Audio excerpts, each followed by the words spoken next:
Guys, Ken Scott, Senior, U.S. Immigration Law Intelligence Analyst with www.usentryWaiverServices.com. Well, you don't need me. You're already cleared to enter the USA. So let's get right into it today, guys. Why patience is crucial when applying for a U.S. entry waiver. Don't expect fast results. And guys, this topic hits really well at home and it's so dark in here for some reason. Should get my special lighting, but I will next time. When you guys apply for these waivers, you're dealing with the U.S. government in terms of filing. Once they have the actual waiver file, do not expect these guys to work fast. They're not going to work fast for the most part. They work at whatever pace they see fit. So it's kind of like if you're the officer at the headquarters, at the ARO, you've got two waiver files in your computer. But let's just say on paper. You got two waiver files here. One has card theft, one has child molestation. Which file do you think he's going to take longer with? He or she's going to take longer with? And I'll give you a guess. And it's not the one with the card theft. It's the child sex crimes. That's going to take longer. You cannot expect that file to go any faster. You also got to factor in, even if it wasn't this, you got to factor in the officer, his or her workload, time of year. Could it be around the holidays, Christmas, whatever? What's going on in his or her life, vacations, family issues, he or she's going through a divorce. All that's factored into the prep time or the adjudication time at the ARO. They don't have robots looking at these files. You know, a robot wouldn't have any of these issues. But when you deal with a human being, I mean, it's a different story. So you guys got to get some patience. So when these things are filed, you just got to wait until whenever they get around to it. There's no sense getting mad, pissed off, upset. Doesn't make any sense. We have a person now is upset because that they're taking so long with his waiver file.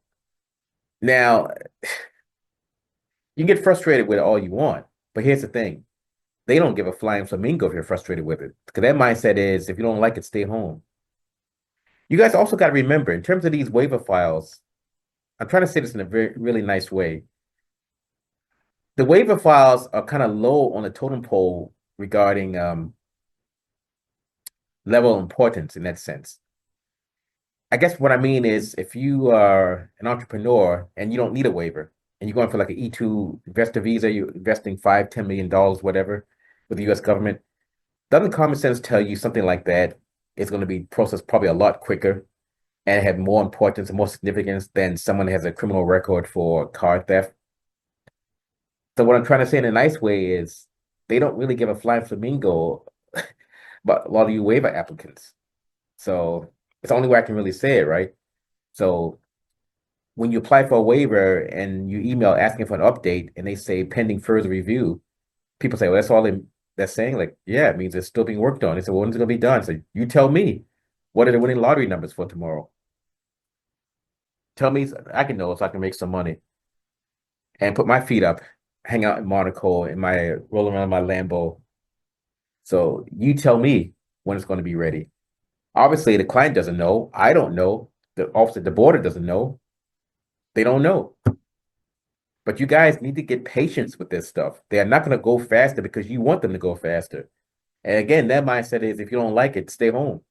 They don't, other words, they don't care. So I had to make this video because few of you guys just been just antsy to get in there, antsy to get in there. And it tends to be more like the millennials, I noticed. They expect this stuff to be done like quickly, whatever.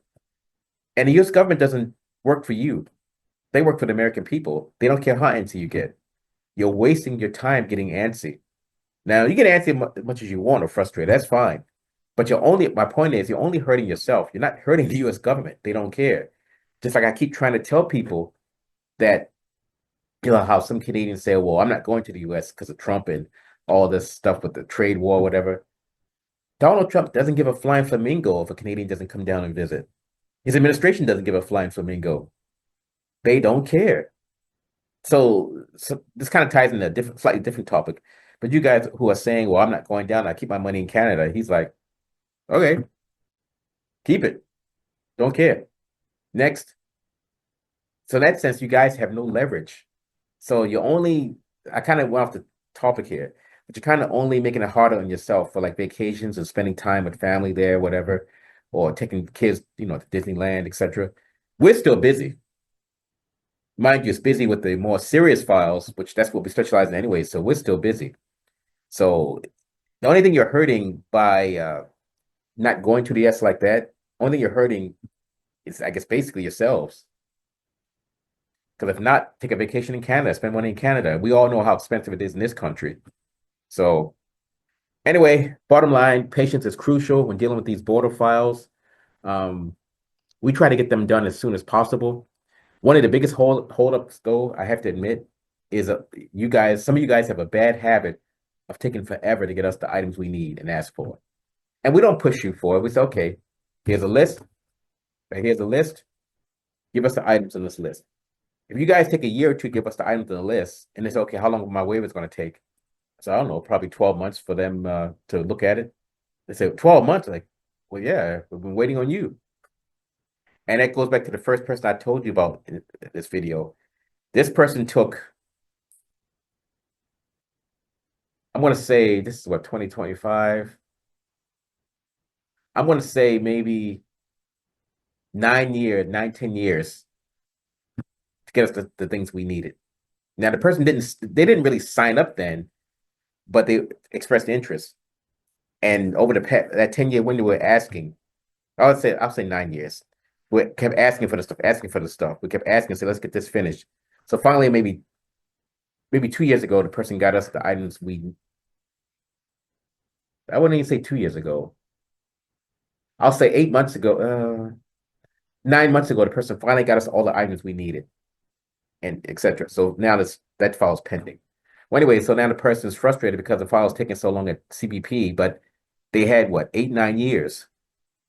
But that person only holds the second record because that person's thing is only for a joint possession. The guy that holds the record, he's taking going on 13 years, and his has drug trafficking.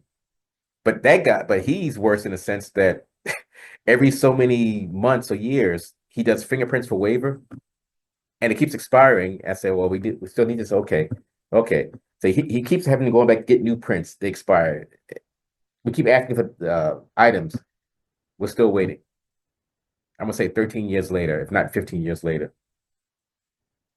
Maybe one day he'll finally get the stuff to us.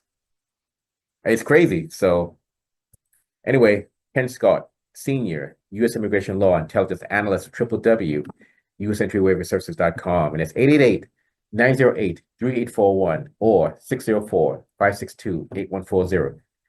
Remember, guys, have some patience when applying for these U.S. waivers, but don't take forever to get the stuff to us because the longer you take, the longer it's going to take for CBP to adjudicate it. And I'm out. Have a great day.